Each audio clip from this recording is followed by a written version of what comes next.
مجلس قوام لعلوتن ما خلوتن مارحة حواحد حدا مأتوي حزب تجراي بمريخ ودبو حواحد ناتمرحة دحرزة كادو مريرني عصر شو عتعمت برتاو تقادلو كبر مسوات النت كفيلون فاششتاو سرعة درجس عيرو عدي كان من بتتانزد حنا حدش حقة منقستاو سرعة كتكل زجبرة حزبيو نحقة منقستاو سرعة تغطيلو بزهوا مريحنتن زكادو كل مدايك ألسن أما لا زهاجر سلسته عشرة عامات علم زمسكرو أب سلام أب لمعتن ديمقراطية زهرة تاريخنا مسرح تخيلي أب عزو سلامون لمعتون ديمقراطيون قالسنا نهلنا أو حلوف قالسنا تسعروا صلاتز بتجراي أو دبنا حوحتن حزب تجراي زنس أصرنا نايصليت زي قارت سلمان وفرتاتنا تخيلوا دحر مسنا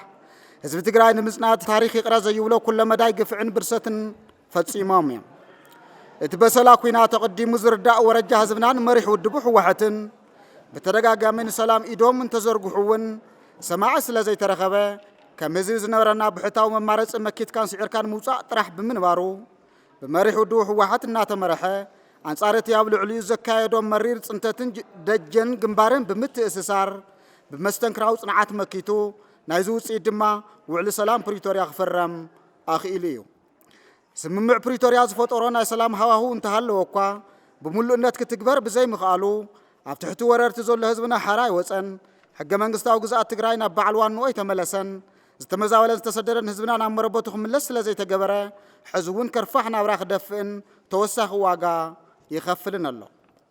عفتحتو ورر تزول لهزبنا ون مسولو توقفي فترح زي كونس بمانناتو مغنيات بصلاحتا يتصنت الله زملت أننا عدلات نسقطات نمكححاس بزخل نهزبنا حطوتات درجة بدرجة نمفتاح مريحنا تشبوت تقبراو من قصقاس نمجمار ما أخل زقبرو وسنت بيراو أجنداتات نزت يلو بيراو حدنتنا وحسل ألاونتنا عفت تزل مريحي حساب تعجبو حدا أو حلوف حشد اشتوارح زنورنا فساس ما مدوات مقمقام كلته اللوي عالماوي جيوبوليتيكاون هاجراون كنتات بمنصر نتقراي زهلوه ترقم سلسته كتصلتنا يقالس أنفتاتن ما أخذ زقبرا مدرخ لعلوتن ما أخلوتن ما راح واحد بعوة منقدي تصاليت الله كلته نايز كللاو مدرخ تساتفتي أكلت أبز كللاو مدرخ تساتفو لعلوتن ما أخلوتن ما راح كلته 140 عندك أنستيوس تساتفالو بدمر 11,330 شوعاتن تساتفتس ترخبلو بيراو حدنتنا نمحاصل علاونتنا بزبل مرح حساب كعشران سلستن كساو عشرة حمشتن مازيغ 2010 شوعاتن عام تمرت أو كتمام قلاء دراش حاولت سماعتات تأكيبنا أو تقلال يكونتات ودبنا حزبنا زرزر قمقام ميتنا كايدنا زلونا تدرارب تسقمات زفتو حلو نايقان سأنفت بمنصار مدرخنا بعوة القباب تزازيم الله كاف تاريخ قاسنان حزبنا مريح ودبنا حوحتن وسدوتو مكرون تهالوه يتقعزو بلو مصمن قد تراح زوداس لزي يخون أبز حدش معرف سلامون بوليتيكاو قاسي فتنتن اللي خازو دو فتناتاتن قطمنا خمس خولة أميتنا بهجن كبرن حزبنا ون مقبار دم ديمنا 5 سعب على 10 حوراو قوام مجلس أوسينا قالنا سلسته مجلس قوام حدا بيراو حدنتنا محاصلة على ونتنا عبتحتزل مرا حساب بمعسال جزاتا وحدنتنا نوانوخ ملاس تمزاولت تسدد حزبنا وحسنو تحلينا مربوتوخ ملاس عبتحتو وررت حيلتات كوينو حصارة مكرو زرزول لحزبنا حران خوص كلهم استراتيجيكاو عقمتات مختنا بمتحبار سلاماو بوليتيكاو قاسي كم نحيل قال ناتو كلتا نمدبات حويتن داق مهنساتن زلعالة تخرات بمهاب بزتودونا حفاش من قصاص كمرح بمقبار ببدرجو زل مريحنت بزلعالة توفاينت وسينو خوفر كاب تصادفو حفاش تنصيلو زكار من قصاص قال الناس يولو بمخانو بمقنزاب بهجزبنا بمتنتان حدر جاقانو سماعتاتنا تحنقيتنا أسروم ناتختلنا أبداق محويتن هنساتن تقراي بستنصر استراتيجين أنفتن مسرات قطواي زخونة أما هفتي بمت اتتاو قدامنا زوهاو محرسوا خفلتات بمن تصار بحافشاد ما ملا هزبنا بفتحاو تتقامت زخونلو نايداق مهنساتن حويتن تلمب بقلتف تقبراون مقبار قال ناتو سلسته أبز حلفو وانات هزبنا بقوع قلقالوتن فتحن خيركب ببعلاون ودعون مخنياتات أبز خفاء أقامن قلقالوتن صامئ فتحن مصنحو نردائنا أبز مدى هزبنا لبب معباي نزرعات تصورنا تنتقستن دما ننقدينا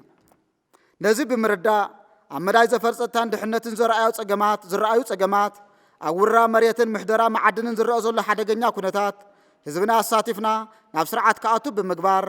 ኣብ ስሉጥን ኣወሃባ ግልጋሎትን ፍትሓዊ ተጠቃምነትን ክረጋገፅ ኣበርቲዕና ከም እንቃለስ ንዝነበሩ ፀገማት ፈቲሕና ንሕሉፍ ብዘካሓሕዝ ንህዝብና ክነገልግል ቃል ንኣቱ። 4 ብሰንኪ ጀኖሳይድ ዝተሃሰየ ቁጠባና ክሳብ ሕዚ ናብ ንቡር ናይ ምምላስ ስራሕቲ ብዕቱ ኣይተጀመረን። በዚ ምክንያት ድማ መጠን ድኽነት እናወሰኸ ይኸይድ ብምህላው ህዝብና ብፍላይ ድማ ኣብ ትሕቲ ወረርቲ ዘሎ ዝተመዛበለን ዝተሰደደን ህዝብና ምስ ዝፍጠር ዘሎ ዓለማዊ ኩነታት ለገስቲ ትካላትን ክገብርዎ ዝፀንሑ ውስን ሓገዝ ምቁራፁ ስዒቡ ኣብ ህዝብና ካልእ ተወሳኺ ፀገም እናኾነ ይመፅእ ኣሎ። ስለ ዝኾነ ድማ ቁጠባዊ ሕውየት ምርጋፅ ንፅባሕ ዘይበሃል ናይ ህልውና ሕቶ ኮይኑ ይመፅእ ብምህላው ኣብ ምድንፋዕ ማእቶ ዝለዓለ ርብርብ ብምግባር ዓርሰ ምርስኮሳና ዘውሑ ስራሕትን ምስራሕን ዓርሰ ምትሕጋዝ ብምጥንኻርን ብዝለዓለ ሕራነ ከም እንረባረብ ነረጋግፅ። 5 ስምምዕ ፕሪቶርያ ውፅኢት ክቡር መስዋዕትነትና እዩ። እዚ ስምምዕ ንዝተኣወጀልና ጀኖሳይዳዊ ኩናት ዓጊቱ ናብ ሰላማዊ ፖለቲካውን ቃልሲ ዘሰጋገረና ስለ ዝኾነ ብግቡእ ንኽትግበር እናተቃለስና መፂና ኢና። ንተግባራውነቱ ድማ ሕዚ እውን እንተኾነ ተወሳኺ መስዋዕቲ ንኸፍል ኣለና። ይኹን እምበር ብሰንኪ ውሽጥና ተፈጢሩ ዝፀንሐ ብሄራዊ ክሕደት ብወገን መንግስቲ ኢትዮጵያን ተፈጻምነት ዝስምዕ ቁርፀኛ ዘይምዃን መደራደርቲ ኣካላት እውን ዕጥቂ ፍትሑ ካብ ምባል ሓሊፎም እቲ ስምምዕ ብፓኬጅ ንኽፍፀም ዘርእይዎ ድልውነት ውስን እዩ። እዞም ፀገማት ተመጋጊቦም እቲ ስምምዕ ክሳብ ሕዚ ብምሉእነት ኣይተተግበረን። ብሰንኪ እዚ ድማ ኣብ መዕቆቢ ማእኸላት ስደትን ትሕቲ ወረርትን ዘሎ ህዝብና ኣደዳ ጥምየት ሕማምን ሞቱን ይኸውን ኣሎ። እዚ ፀገም ክፃወሩ ኣብ ዘይኽእለሉ ብርኪ እውን በፂሑ ይርከብ። ሕዚ እውን ኣብዚ መዳይ ዝተረኣየ መሰረታዊ ፖለቲካዊ ፀገም ብምፍታሕ ሕገ መንግስታዊ ላዕላውነት ትግራይ ብመሰረት ስምምዕ ፕሪቶርያ ክምለስ ህዝብና ሓራ ክወፅእን ውሕስንኡ ተሓሊና መረበቱ ተመሊሱ ስሩዕ ህይወቱ ክመርሕ ፖለቲካዊ ዘተ ክጅመር ገበን ጀኖሳይድ ኣብ ልዕሊ ህዝብና ዝፈፀሙ ኣካላት ተሓታትነት ክረጋገፅ መደባት ሕውየትን ዳግም ህንፀትን ብዕሊ ክጅመር ስምምዕ ፕሪቶርያ ዘፈራረሙ ኣካላትን ማሕበረሰብ ዓለምን ኣፈፃፅማ እቲ ስምምዕ ክግምግሙ ግቡእ ቃልሲ ክግበረሉን እናፀዋዕና ህልውና ህዝብና ንምውሓስን መሰል ዓርሰ ውሳነና ንምርግጋፅን ኩለ መዳይ ሰላማውን ፖለቲካውን ቃልስና ከም እንሕይል ቃል ንኣቱ። 6 ውድብና ሕወሓት ብህዝቢ ተፈጢሩ በብምዕራፍ ቃልሱ ህዝቢ ወጊኑ ብሓውና ተፈተነ ብህዝቢ ተሳሒሉ ኣብ ጉዕዞ ቃልሲ ዘጋጠሞ ውሽጥን ግዳምን ፈተናታት ምስ ህዝቡ ኮይኑ እናበድሀ ን50 ዓመታት ኣብ ቃልሲ ዓወትን ፅናዓትን ዘለቀ ህዝባዊ ውድብ እዩ። ስለ ዝኾነ ድማ ኣፍልጦ ውድብና ሕወሓት ዝምልከት ኣብ ልቢ ህዝቢ ትግራይ ተኸቲሙ ዝሓደረን ብህዝቢ ትግራይ ዝውሰን ምዃኑን ንኣምን ኢና። ይኹን እምበር ብሰንኪ ዘጋጠመና ጀኖሳይዳዊ ወራር ሕጋዊ ሰውነት ውድብና ብመንግስቲ ኢትዮጵያ ተሰሪዙ ድሕሪ ምጽናሕ ኣብ ስምምዕ ፕሪቶርያ ናብ ንቡር ንኽምለስ ዕልባ ዝረኸበ ጉዳይ ምዃኑ እናተፈለጠ ብቦርድ መረፃ ኢትዮጵያ ብተደጋጋሚ ንስምዕነት ፕሪቶርያ ብዝፃረር ኣገባብ ናብ ተራ ቴክኒካዊ ጉዳይ ወሪዱ ውድብና ከም ብሓድሽ ንኽምዝገብ ንዘካየዶ ህዝባዊ ምኸተ ከም ዓማፂ ንኽቁፀርን ተደጋጋሚ ፃጥ ንኽገብር ምፍታኑን እናኾነና ሕዚ እውን ብመሰረት ስምምዕ ፕሪቶርያ ሕጋዊ ሰብነት ውድብና ናብ ንቡር ንኽምለስ ንፅውዕ። 7 ህዝቢ ትግራይ ብሳላ ቃልሱን መስዋዕቱን ካብ ዘረጋገፁ ሕገ መንግስታዊ መሰላት ሓደ ምኽባር ላዕላዊ ስልጣን ህዝቢ ምዃኑ ይፍለጥ። መግለፂ ድማ ብዝመረፆ መንግስቲ ክመሓደር ምዃኑ እዩ። ይኹን እምበር እዚ ከምዚ ዝበለ መሰረታዊ መሰል ተደፊኡ ብዘይመረፆ ግዛዊ ምሕዳር ክመሓደርን ተፈሪድዎ ኣሎ። ኣብ ልዕሊ እዚ ድማ ሕጋዊ ቤት ምክሪ ክፈርስ ተገይሩ ሓደ ግዜ ኣመኻሪ ካውንስል ስዒቡ ድማ ግዜያዊ ቤት ምክሪ ብዝብል ንሕገ መንግስታዊ ስልጣን ህዝቢ ዝጥሕስ ህዝብና ዘይተሳተፈሉ ገዚፍ ናይ ግልፅነት ፀገም ዘለዎ ገዛኢ ሓይሊ ኣብ ልዕሊ ህዝብና ክቕመጠሉ ተገይሩ እዩ።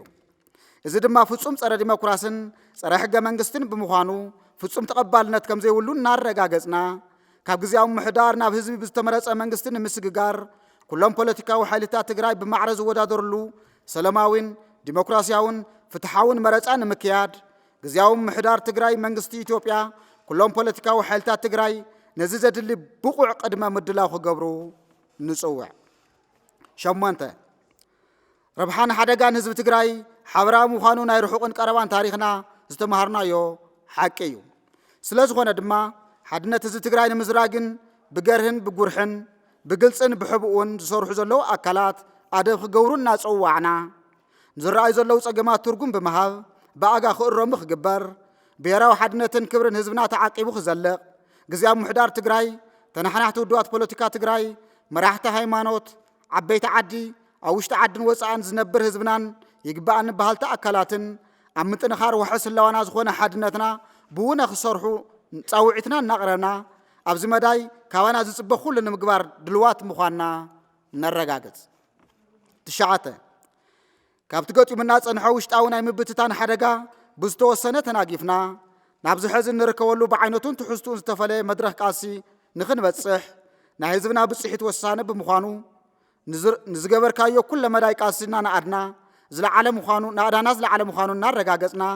ብቐፃሊ እውን ኣብ መደባት ሕወትን ዳግም ህፀትን ትግራይ ምውሓስ ግዝኣታዊ ሓድነትና ኣብ ምርጋፅ መሰል ዓርሰ ውሳነ ዝተወደበ ቃልስኻ ክትሕይል እናፀዋዕና ካባና ዝፅበ ኩሉ ዓይነት ዋጋ ንክንከፍል ድልዋት ምዃንና ክነረጋግፀልካ ንፈቱ። 10 ዝኸበርካ ኣብ ውሽጥን ወፃእን ትነብር መላእ ህዝቢ ትግራይ ሰላ ተወዲብካ ዝመከትካ ኣብ ልዕልና ዝተፈነወ ናይ ጀኖሳይዳዊ ኩናት ኣብ ምምካት ዓለም ዘስደመመ ዲፕሎማስያዊ ፖለቲካውን ኢኮኖሚያውን ፀቕጥታት ክዓርፍ ጌርካ ኢኻ ንስለ ትግራዋይን ትግራዋይነትን ተወዲብካ ዝተቃለስካ ጀኖሳይዳዊ ኩናት ተዓጊቱ ናብ ተነፃፃሪ ሰላማዊ ፖለቲካዊ ቃልሲ ክንሰጋገር ጌርካ ኢኻ እንተኾነ ግና ሕዚ እውን መልክዕ ፖለቲካዊ ቃልሲ ተቐይሩ እምበር ዕላማና መሊኡ ኣይተዓወተን ህዝብና ሓራ ይወፀን ላዕላዊ ግዝኣት ትግራይ ኣይተረጋገፀን እቲ ካብ ጀኖሳይዳዊ ኩናት ዝተረፈ ህዝብና ብጥምየት ይሕንዘፍ ኣሎ ኣብ ማእኸላት መዕቆቢ ተመዛበልቲ ኮነ ኣብ ስደት ዘሎ ሓሰራ መከራ ይርአ ኣሎ ሰኣን መድሓኒት ናውቲ ሕክምናን ኣደዳሞትን ስቃይን ይኸውን ኣሎ ብሓፈሻ ናይ ህዝብና ኩለ መዳይ ፀገማት ሕዚ እውን ኣይተፈትሑን ስለ ዝኾነ ድማ ባህጊ ትግራይን ህዝባን ብዝተማልአ መንገዲ ክሳብ ዝረጋገፅ ከም ልማድኩም ብዝተወደበ መንገዲ ቃልስኹም ክትሕይሉና ፀዋዕና ውድብና ሕዋሕት ማእኸል ስሕበት ፖለቲካውን ሰላማውን ቃልሶ ብምኽባር ላዕላውነት ኣብ ትሕቲ ወረርቲ ዘሎ ህዝብና ሓራ ምውፃእ ዝተመዛበለን ዝተሰደደን ህዝብና ናብ መረቦቱ ኣብ ምምላስ ማእኸል ገይሩ ክመርሕ ወሲኑ ክቃለስ እዩ ብሄራዊ ሓድነትና ንምውሓስ ላዕላውነትና ውድብና ብምጥንኻር ንመድረኻዊ ተልእኹ ነብቅዕ ዘለኣለማዊ ክብሪ ንጀጋኑ ሰማዕታትና ላዕለወትን ማእኸለወትን ኣመራርሓ ሕወሓት 25 ሚያዝያ 2017 ዓ.ም መቐለ